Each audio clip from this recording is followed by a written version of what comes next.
هرچی او از مال دنیا داشت داد. خیطه بلخ و بخارا داشت داد.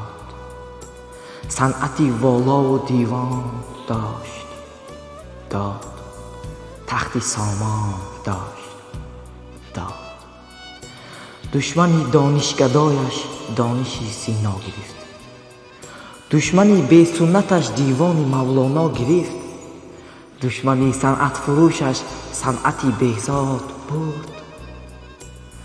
دشمنی بی خانه‌اش در خانه او جا گرفت. داد او از دست گرزی رستم و سهراب را.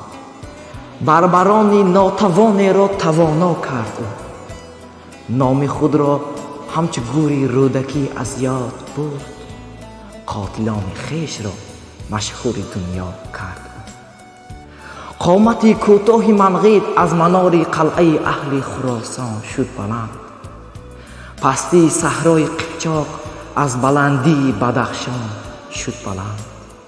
خلق تاجیک، خلق آرمان، آب در چشم چون یتیمان، در لبش خشم چون اسیران. از وطن تا برکفن هرچی بود و نابودش کی بود. برکفن طلب و وطن طلبندگان بخشید داد. دشمنی درویش خود را شاه و دارا کرد و خود درویش. لیک لفظی مادریش همچون نامی مادرش در زبان و در دهانش ماند. هر سخن با شیر مادر سخت شد در استخوانش ماند. خود به خود در گوشه خاکی تیار.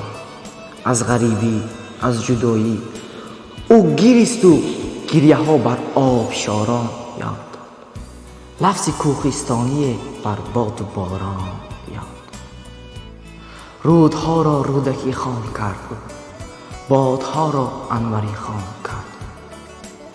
در روزی ناآبادیش تاجیک زبان آباد کرد.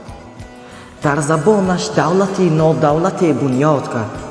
دولتی از حرف وزنی، دولتی از شعر رنگین. از چنان شعری که هر یک مصرعش جویه از خاک سربازان اوست. تاره نور از آتش زردشتان اوست. گویا چون صید مجروح جراحت‌های خود را گشته و برگشته لیسی با زبانش دوا کرد. در سرایش تاجیک از وقتی نگون، گرچه با گبر و مسلمان هم سرا بود، هم رسول و هم خدا بود. در زبانش اما جدا بود. از سر 100 منبر افتادن ناظران او تا نرفتند از زبان خویشتن.